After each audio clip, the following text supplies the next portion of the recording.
and Siobhan Young from the BCAR staff today. And we truly appreciate you taking the time with us for this program, very important program with some of our affiliate members.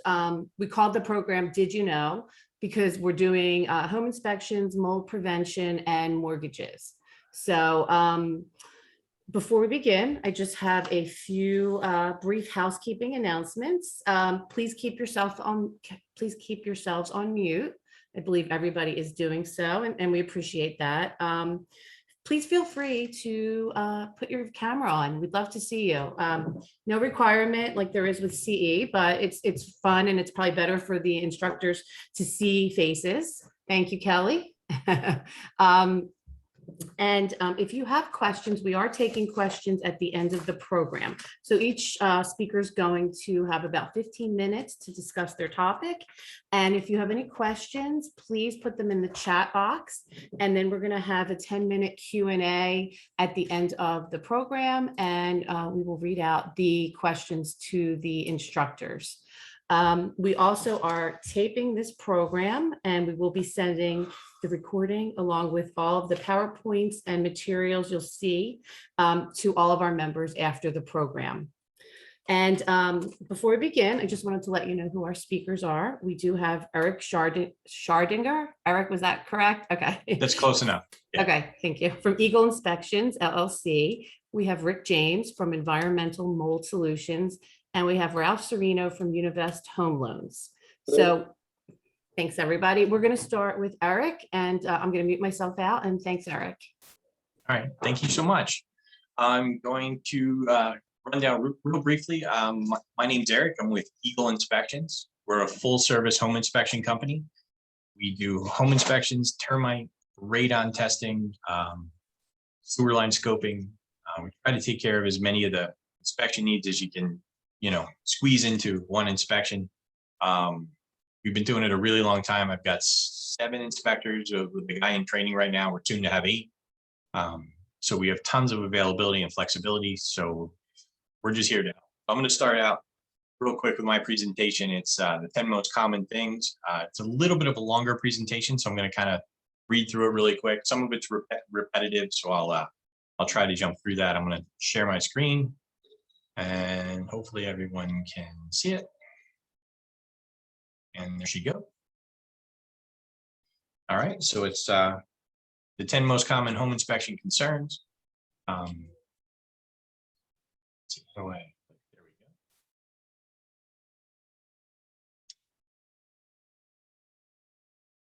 All right, just an overview, common concerns we see, reducing your risk, and then questions, of course, we're going to do at the end through the chat.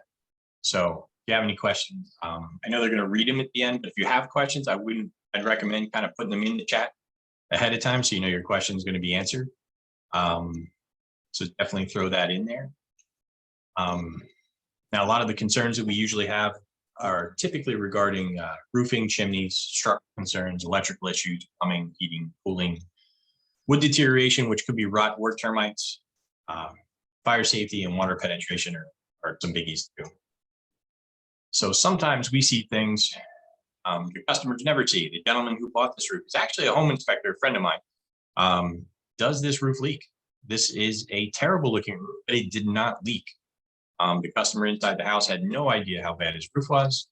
And without a home inspection, neither would the new buyer. That one didn't leak. And shockingly, neither one of these was leaking either. This is a giant hole right here in the top of somebody's house. And that is a missing fan. The whole cover's missing. That's a 2-foot diameter hole on the top of someone's house. And that wasn't leaking either. So a lot of times, I think roofs can leak up to 5 years without the homeowner knowing. You've got the wood, you've got the insulation, you've got all kinds of things absorbing water.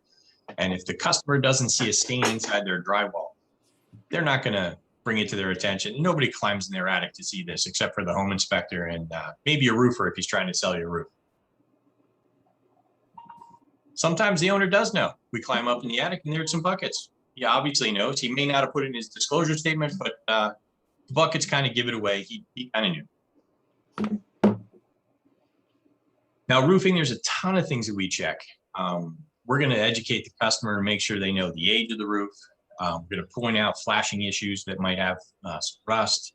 Shingles have different ways that they fail. They can curling, cupping, staining, cracking of the roof material, and then buckets in the attic, of course, are always a giveaway that you might have a problem.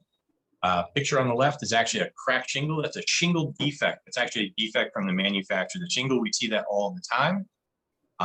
It's either that or from high winds. High winds will sometimes rip the shingles. And then after the storm and it settles back down, the shingle will look like this, so we know that there's been an issue.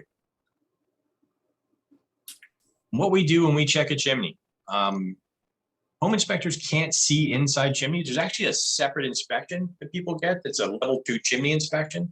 But as a home inspector, we want to check everything in the house for the buyer and make sure that they understand what they're getting. And if there's any issues, we try to bring it to their attention so they can address it either during the sale or after. We don't check a lot of the interior of the chimney, but we will get up on the roof and look down the chimney. And then from the basement, we can look up. So we do a good amount of checking. You know, even though it's not required, we do our best to kind of dig in a little deeper. We get a lot of silly questions, you know, about liners. If your chimney fails, you might need a liner. Can I add a fireplace if there's a chimney? Not usually. Every heater has a chimney. So people misunderstand chimney and fireplace. Because you have a chimney on the outside of your house, like the house there to the left, doesn't mean Santa Claus can come down that. That's probably for the heater, not for a fireplace. But we do get that question all the time. So this is looking down inside a chimney. It's not the most attractive thing, but this is how all that heat and exhaust gets out of your house. So we'll take a look and see if there's any issues or falling or crumbling in the concrete to see if there's anything we can bring to your attention. Structural concerns. If you see this triangle in front of your house, please don't buy that house. That actually is there because the wall is failing. That is literally holding up the front of that 3 or 4 story building right there. Plumbers and framers are not friends. Plumbers will cut through anything to put their plumbing where they need to. Doesn't really matter what, if it's holding the house up. That beam right there, I don't know if you guys can see this giant chunk of the beam is missing because the toilet was going to go right there and the plumber just cut his hole. That weakness right there is going to crack all the tile around the toilet eventually. And it's an absolute sin that you put it right where you put it. Now I know cosmetically it probably looked better upstairs where you put it, but framers and plumbers never get along. Actually, plumbers don't get along with most of the guys that the rest of the house, but that's just one of those things. Now for structural concerns, it's really, really important that you understand cracks. So we're going to look for all kinds of structural concerns. That doesn't mean they're really bad. This crack that's pictured here is called a step crack. When the crack goes around the medium of the wall, meaning the cinder block, the stone, the brick, the wall has members of stone. If that crack goes around the stones, then that's an expansion contraction crack from like heat expanding and cold shrinking. That's from that. So this crack, although it looks really, really bad, it's not a big structural concern. If this was a structural concern, that crack would go straight through the mortar joint and then straight through the cinder block, meaning the whole wall was shearing. And that can definitely be an issue. So having the right home inspector that's been trained properly to see something and identify it as a big problem, or this is kind of normal. If this was on the outside wall of a house, we'd recommend sealing it just to prevent moisture from coming in. That doesn't mean that we would tell someone they have to replace or repair that wall other than the moisture concerns. Now, electrical concerns are very, very important. There's a lot of safety involved. In this particular picture, if you look at the bottom wire, it's a red wire, and how silver the metal of that wire looks. That's actually an aluminum wire. It's a very, very nerve-wracking safety issue. It could cause a house fire. There is an inexpensive repair that if you know it's there. This is something we did during the Vietnam and the Korean War when the government was using all the copper to make bullets.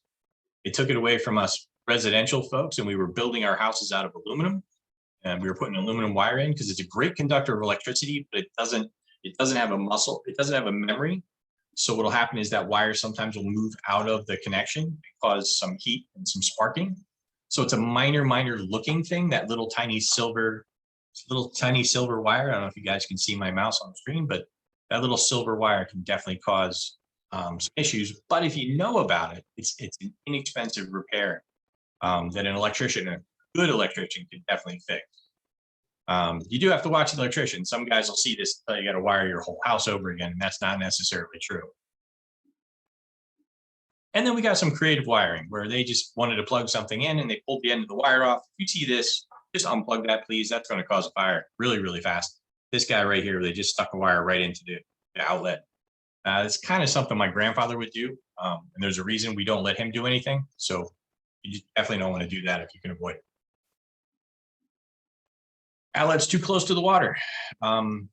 I am reading some of this stuff for the first time as well. My office manager, this is her up here in these little pictures behind me. This is her pictures. She wrote that, so I saw it. These are my photos, though. That an outlet right here in the shower is probably a bad idea. Not probably a bad idea. It's a really bad idea. But these are the kind of things we see all the time. So for electric, you've got outdated services, open wiring. Knob and tube is the oldest wiring you can put in a house. That's 1920s and before. Extension cords are temporary wiring only. You don't want an extension cord permanently installed anywhere. Plumbing concerns, super important. Anything with water could cause major issues. Make sure that you use the right materials. We're checking for loose toilets, which can cause leaks, and those are gross leaks. Leaking drain traps, water volume, all kinds of stuff with plumbing. We run through top to bottom. When your home inspector goes through the house, general home inspection covers the entire house. So we're generalists, so we're going to hit on each thing in the house, and we're going to make sure that everything's functioning properly. We're also going to test to see if there's any failures and document that for everybody. That actually brings me to the question. Someone sent in a question that they wanted answered. At what point during a visual inspection should buyers be concerned about there being a need to investigate further? If a home inspector says, please investigate this further, you definitely want to investigate this further. We saw enough of a need to communicate that to the customer. We're not doing that to pass the buck. We're not doing that so that we can put that information off on somebody else. The home inspector saw an issue, but because it's a visual inspection and we're not allowed to open up the house because the house doesn't belong to our buyer or the realtor, so there's no one there to give us permission to damage the home, to dig in, to look a little further, we use further evaluation to highlight that issue so the customer knows there's an issue there that needs to be looked at a little deeper. It could be a minor thing if you open it up. It could be a major thing, but we don't know because we can't get to it. There are limitations to what we're allowed to see and how deep we're allowed to get into someone's house. This was crazy. They actually used a hot water heater to heat the whole house.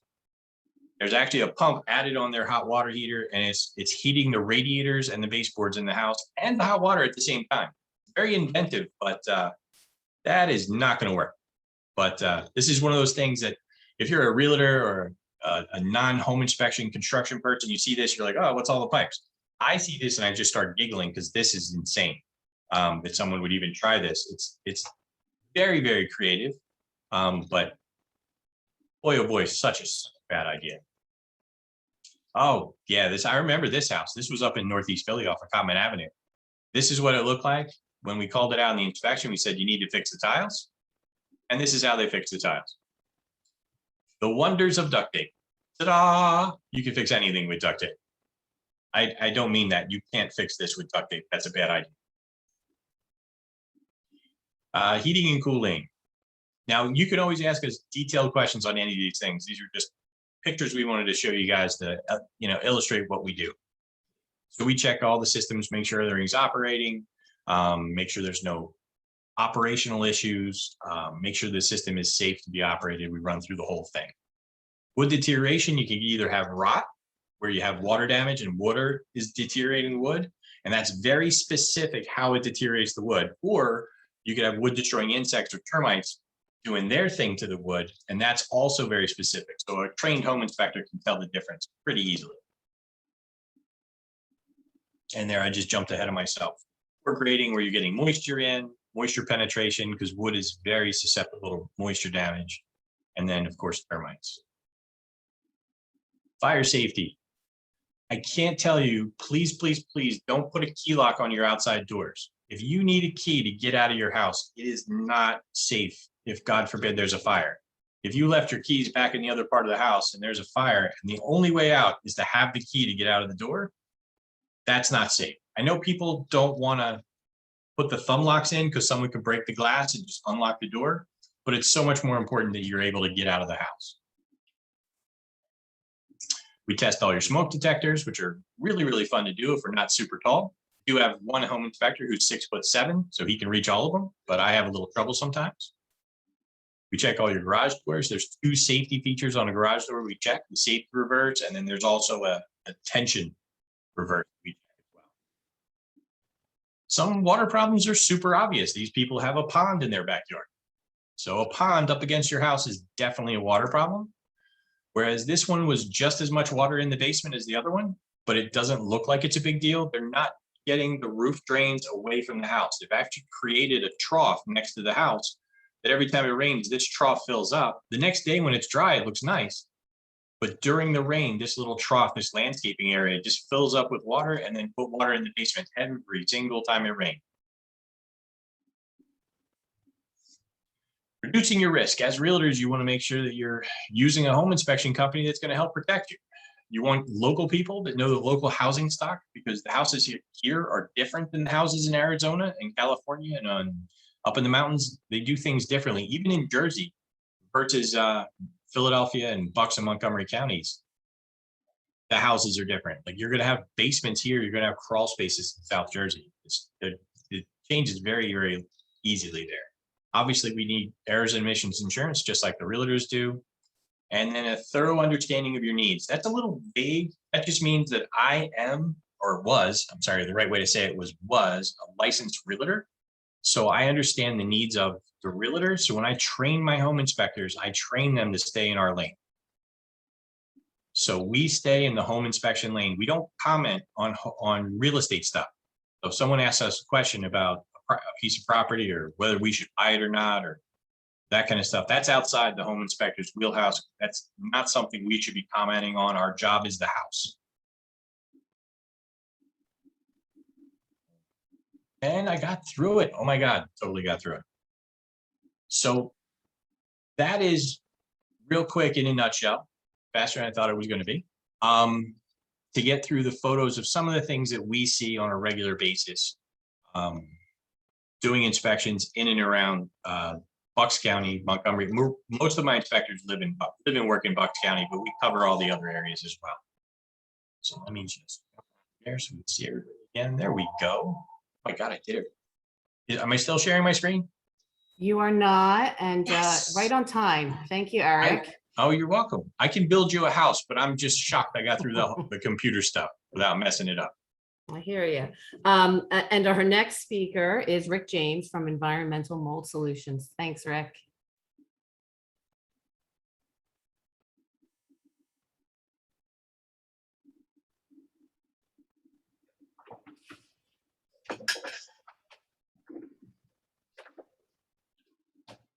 All right. Hi, everybody. Thanks for having me today. My name is Rick James, owner of Environmental Mold Solutions. I always finish that up with, I say, we provide mold treatment and prevention. That second word, prevention, is very critical because nobody wants mold to come back. We not only take care of mold issues, but always make sure people understand why mold growth happened to begin with. And mold is a symptom. Unwanted moisture is always going to be the problem. So, we do a lot of work with realtors, and oftentimes, I get a phone call after a home inspection from someone such as Eric and says there could be a mold issue in a basement or an attic or a crawl space. Buyers definitely don't need to run for the hills. You don't need to lose a deal. I jump on things very quickly. I've dealt with many of you. Always work appointments in as quickly as I can because I know you guys are under a timeline. When the home inspection report does indicate possible mold growth in a certain part of the house, you know, it's important to take care of it. But like I said, you want to understand why it happened. I want to address something initially here, and that's, can you guys see that whole slide, or is it on my screen? It's sort of being blocked by the people. No, we can see it. Okay. My company does not do mold testing. We do remediation only. There are a fair amount of states that do not allow the same company to do both. Pennsylvania, unfortunately, does allow companies to do both mold testing and remediation. That is a massive conflict of interest. And I know a lot of the companies who do both are going to say that they send it off to an independent third-party lab. That's not the issue. It's how the test is conducted. That's the issue. Okay, because I know plenty of people that only do testing, and I've heard some incredible stories about companies who do both and go in and do a test, and it could be a very minor issue, and all you have to do is rub your hand over a joist in a basement, and now you're sending thousands of spores in the air, and then you take an air test and you send it off to that independent lab. The results come back, and they could be pretty elevated, and they're going to say, Mr. and Mrs. Homeowner, you look at these results, you need to hire my company right now. Or post-treatment testing is done, and there was one instance where the realtor walked into the house. They didn't know that the testing was being done. The guy was supposed to be doing testing in a bathroom, and I guess he knew the work they did wasn't going to be able to pass, so he was taking an air sample right in the foyer. So just be very careful to make sure you use separate companies to do testing and remediation. This is an example of a test report, and I only bring this up because I see a lot of them, and I know a lot of people are, it can be confusing, and I always get questions, you know, can I send you this report? Can you read it? Can you tell us what's going on here? Is it bad? Is this the bad mold, which I'll get into later? But I can help guide you through it. But ultimately, you should always reach out to the people who did the testing to get an understanding. Home tests, if you ever have a client that says, I'm just going to do a home test, these Petri dishes, I've heard instances where they open it up the second they get home after they bought it, and there's already mold growing in the Petri dish. There's always mold spores flying all around us. So if you put a Petri dish out, there's going to be mold spores landing on it. It's likely to get some sort of growth at some point. Start from the beginning here with what is mold. It's found virtually everywhere. There's mold spores floating around every one of us right now. In all of our homes, our offices, outside, if you walk outside, there's mold spores in the air. They're going to feed on organic material, anything carbon-based, all right? There's over 100,000 types, and this, I'm going to get into this. They think there's over 400,000. So when we get asked, is this a safe mold? Is this a dangerous mold? The CDC and EPA, one thing they indicate is any mold has potential to cause certain health risks. It all depends on the person. And we've learned with COVID, a lot of our immune systems are different. So people are more sensitive to mold than others. The three things mold needs to grow is moisture, proper temperature, and a food source. We can control pretty much all of those, but moisture can be the trickiest one. That's why mold growth happens in certain areas. Some questions I get asked, the mold, if we kill it, or if we control the moisture, will it just go away? Even dead mold can be harmful. People can be so sensitive. There's enzymes in it that can still affect people. Like I mentioned before, people are asking me, well, not every mold's harmful, only that black mold. That's the one that everybody always talks about. And that's not true. Certain molds can cause health issues in people. Again, it all depends on their immune system, and painting over mold will not eliminate it. This is a bathroom. I went out and looked at this property. They painted over, this is the 5th time they painted the ceiling of their bathroom, and it kept coming back. And I said, of course, because you're not controlling the moisture being generated during bathing. Every bathroom needs an exhaust fan. If you don't remove it, you're likely to get mold growth, and that moisture cannot be vented up into the attic. It needs to be vented outside.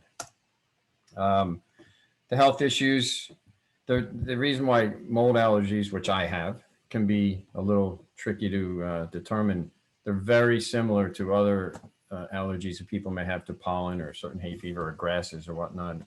Pet dander can just trigger some coughing, runny nose, watery eyes, things like that. There are certain molds that give off more toxins, which can cause definite health effects, and depending on the person, can lead to very serious situations. The options are to do remediation, but you have to be careful when you do it. It's similar if you start ripping out asbestos. The second you start taking out materials, mold spores can go flying all over the place. You need to make sure there's containment set up. We run equipment, air scrubbers that removes mold spores. It can go airborne. Yeah, it can be expensive. I tend to walk into a property and tell people I don't want to walk in here with a wrecking ball and start demoing your basement. But there are times when you do start to need to take out walls and carpeting and whatnot. And it can be time consuming, but we try to get to the issue as quickly as we can, obviously, because you guys are dealing with a settlement date 2 weeks away. You don't need something to linger. So I jump on it, like I mentioned earlier, and really try to take care of realtor situations. Sometimes you go into basements or attics and you see situations where everything is painted white. There's a lot of companies out there that when there's mold growth in basements or attics, they just go in there with a paint sprayer and cover it up. And I say that because you can tell they just spray everywhere. There are certain situations where there's fire retardant involved, but when I talk to the homeowner, they let me know we had a mold issue, and a company came in. Great, you're supposedly putting this mold resistant material, I call it paint, over everything, but then you're not covering all the surfaces. So they're basically just going in there and just spraying it wherever it's easy to get to. Now here's an attic, and why I say be careful about companies who just go up and spray white everywhere in an attic or everywhere in a basement. They just covered the mold up. They didn't even treat it. So it came back. This was 6 months later. We went up into this home and treated it. So in addition to them just covering the mold growth up, I said, well, also you didn't correct the ventilation issue up in your attic. Attic airflow and ventilation, as Eric mentioned, is extremely important. If you ever walk up into a house and the second floor is noticeably warmer, could be an issue where a lack of ventilation in the attic because the heat starts permeating down to the second floor, and you also allow for an environment with mold growth. You could do nothing. Obviously, if people are trying to sell a house or even live in their own home, you don't want to sit there and live in an environment where you have mold growth. It could lead to not only liabilities. If you're a landowner, you have tenants, landlord, you don't want to have your tenant living in a mold issue, or if it's your house, obviously you don't want your family living in a situation with mold. What we do, I call it a two-part. I mean, there's a lot more to it than that, but the guts to it. We have a disinfectant fungicide and a sanitizer that we disperse throughout, and it's actually legally FDA approved as food grade. So we can go into restaurants and disperse it in kitchens. It gives people a little bit of a better sense of what's going on, but I always make sure everybody understands we are still killing something. We're killing fungal spores and bacteria and certain viruses. So it's just because it's food grade doesn't mean it can go on your pizza and you can eat it. That in conjunction, and they're actually doing testing right now to see if it can, that in addition to what I'm about to talk to, can stay on surfaces and prevent viruses such as COVID-19.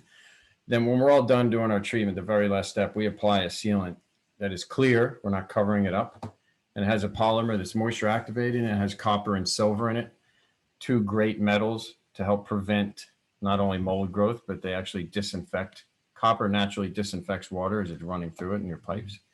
So anytime a mold spore, bacteria, and certain viruses land on it, it breaks it down so it cannot reproduce.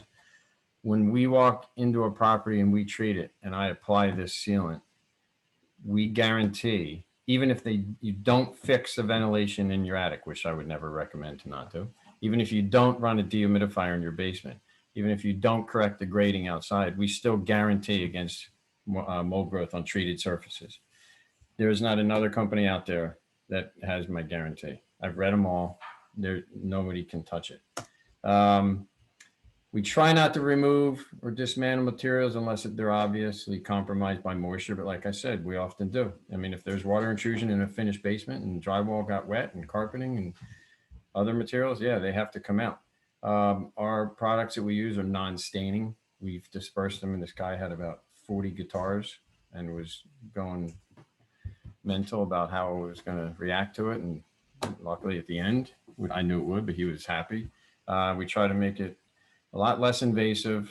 We don't make people run for the hills when we're doing our work and have to leave their house, but it's much longer lasting and going to provide a better guarantee and peace of mind for people. Our 1-year guarantee, like I said, is on any treated surface, no matter what happens. If half your roof blows off and it rains for 3 straight days, we still guarantee against mold growth. I mean, just real quick, this is one guarantee that if you don't, another company, if you don't control the relative humidity in a basement below 50%, then our guarantee is void.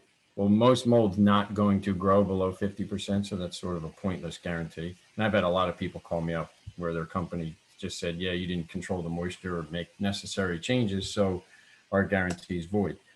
This is another attic that they just painted white. We actually just did another one of these today, and mold growth occurred, and this is after we treated it.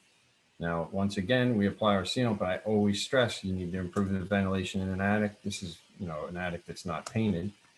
Halfway through the treatment, mold, when it's growing on a surface, can leave staining because it's actually breaking down the surface and materials it's growing on so it can consume it. So oftentimes staining is left, but we try our best to get rid of that staining. This is after that, and I use this photo because you can see the ventilation hose from the bathroom exhaust fan just throwing moisture into the attic. Not good. Older homes, same sort of thing.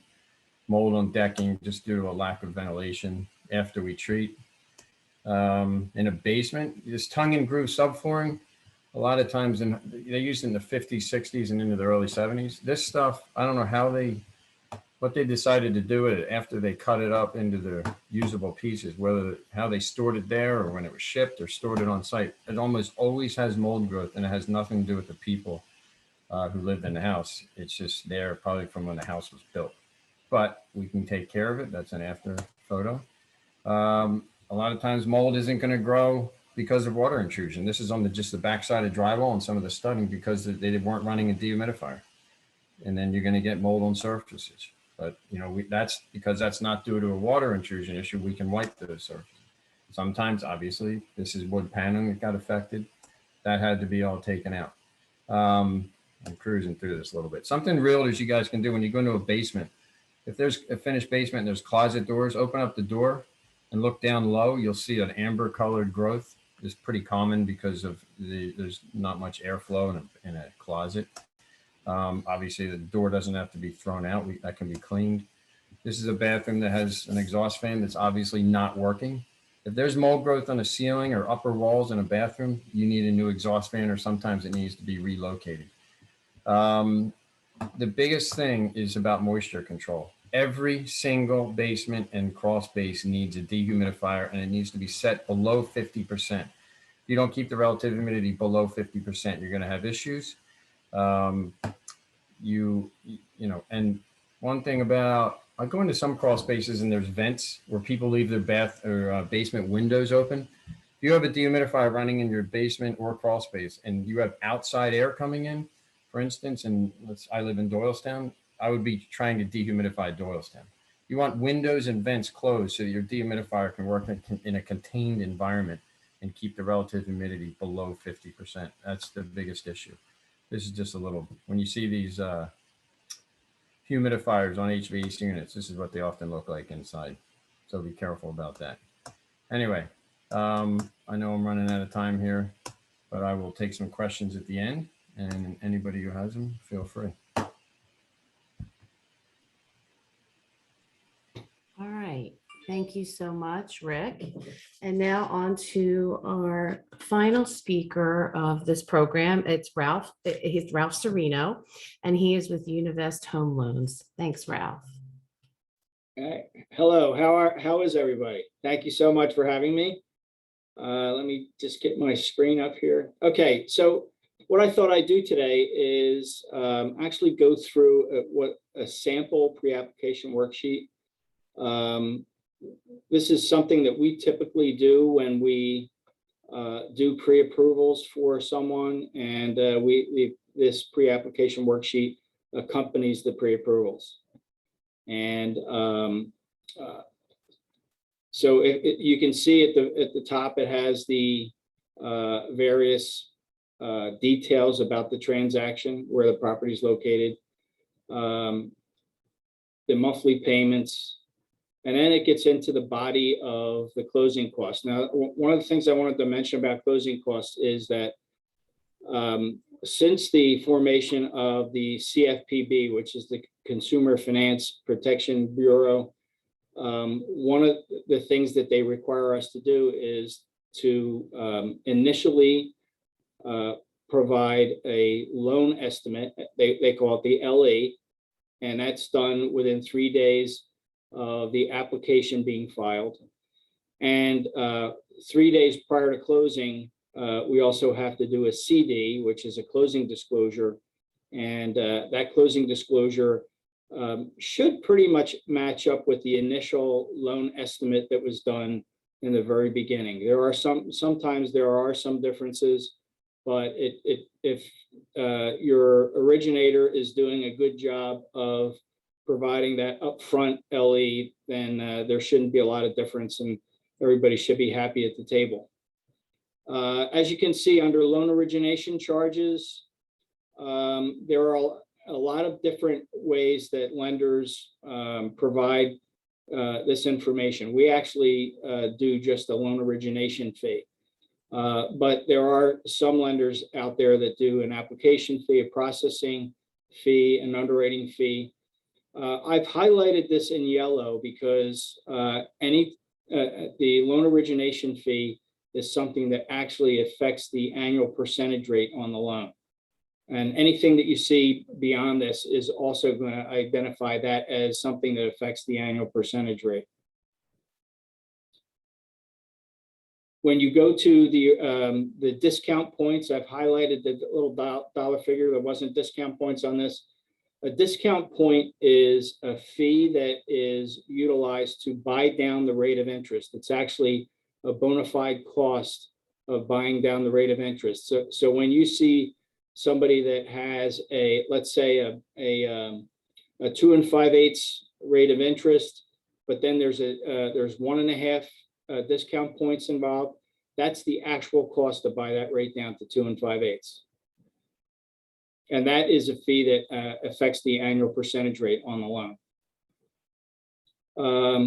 Appraisal fee. Appraisal fee is, and most companies today use appraisal management companies.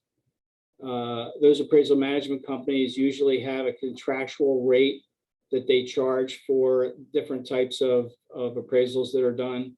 Our standard cost is $450. Most lenders are around between $400 and $500 per appraisal. Credit reports. Want to back up just for a second and mention that one of the things that lenders are required to do is to report their charges as accurately as possible. Anytime they try to undercharge on a rate, they're responsible for any excess above that initial charge that they reported on the loan estimate. So we have to be very careful to try to make sure that we provide as accurate a picture of the closing costs as possible, but we do overstate certain types of charges. As an example, credit reports. Credit report typically is anywhere from $30 to $40 per individual. But if the supplements and other types of updates have to be done, we would typically estimate $100, and that should cover it. Flood certification. A flood certification is a certification that we order that allows us to identify whether or not a property is in a flood zone. And a standard charge for that is $9.75, but that is also something that impacts the APR. A tax service fee. The tax service fee is a fee that we charge and that most lenders charge to enlist a company to make sure that all the real estate taxes are paid on time going forward as the loan is being serviced. I'm going to stay on the left-hand side for a minute. This would be page 2 of our loan estimate, but the title endorsement fees, $300 for both endorsement 100 and 300. Endorsement 100 is very typical. It's charged on every transaction, and it just ensures the lender against there being any violations to covenants, conditions, or restrictions that would affect the title to the property. Endorsement 300 is an endorsement that protects the lender and the homeowner against any potential violations if a survey should be done and there should be a violation as a result of the survey. Just recently had a loan closed where the person next door built a shed on across the line, the boundary line on the other property.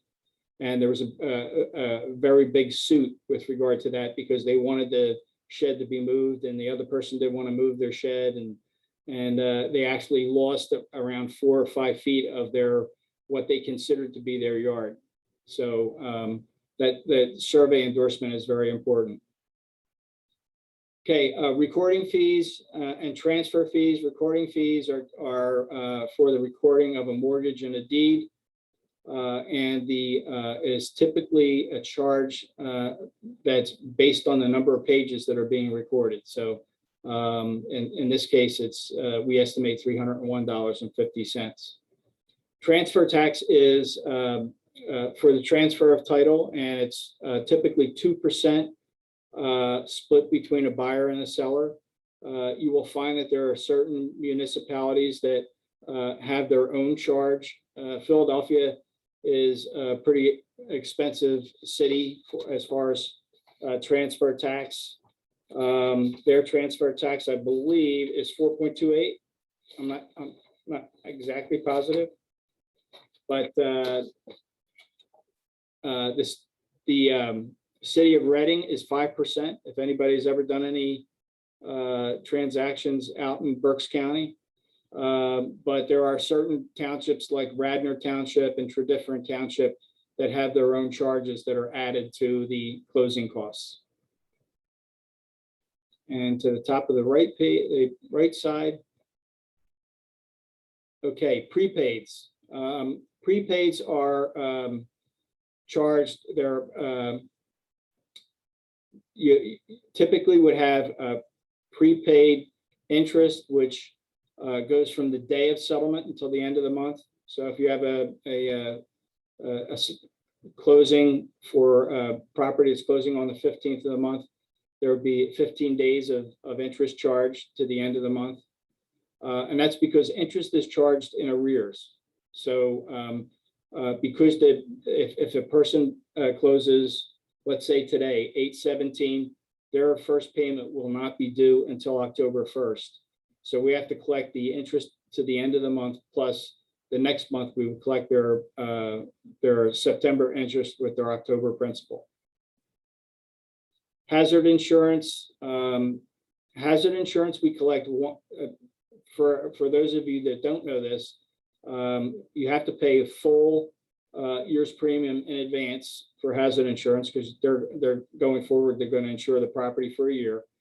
And then at settlement, if you look down below in reserves, we're going to collect 2 months reserves, and each month we're going to collect, in this case, $95, so that at the end of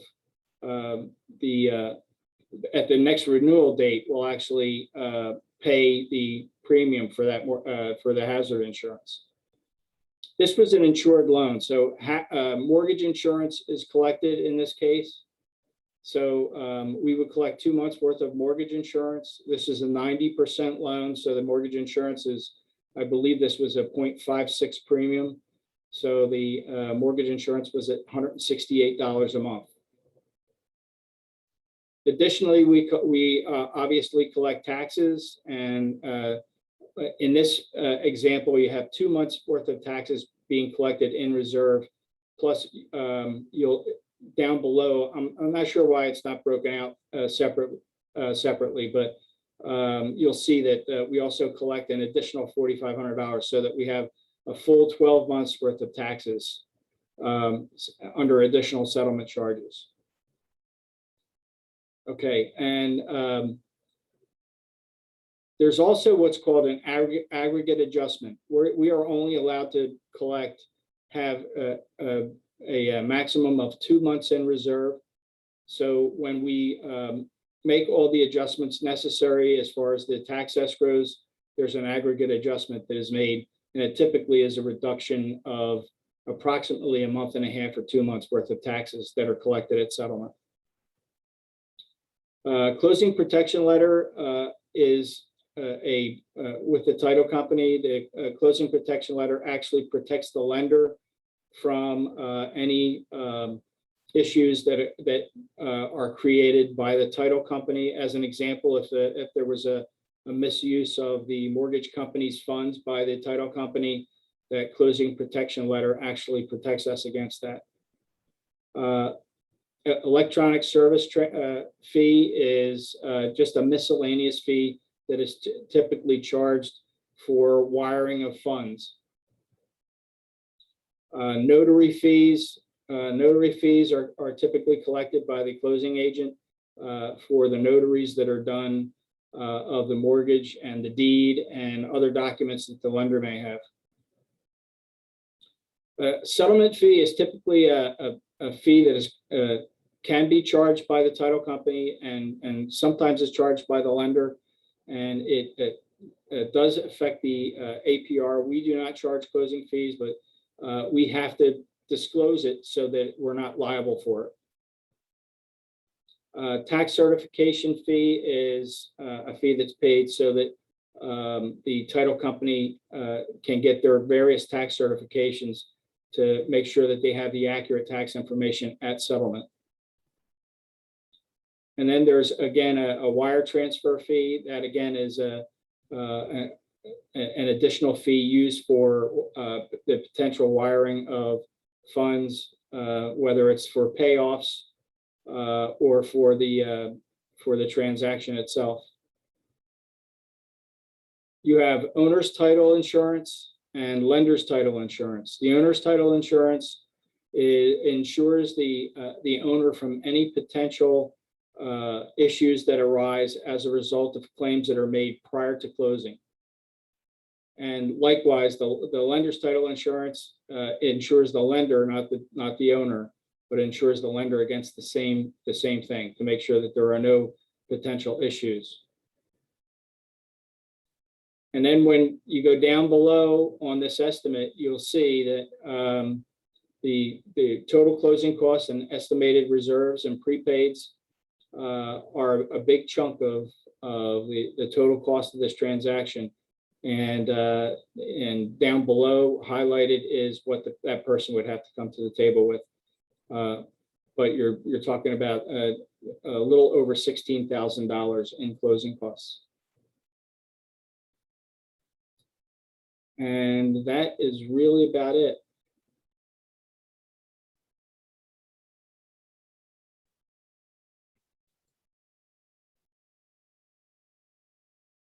Okay. Yeah, thank you. Thank you to all of our speakers today. We do have one question, and it's for Rick.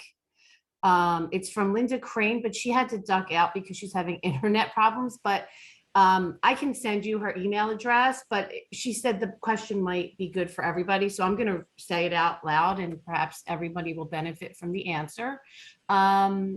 Would you recommend that someone with a known mold allergy get the home tested, even if it wasn't recommended during the home's inspection?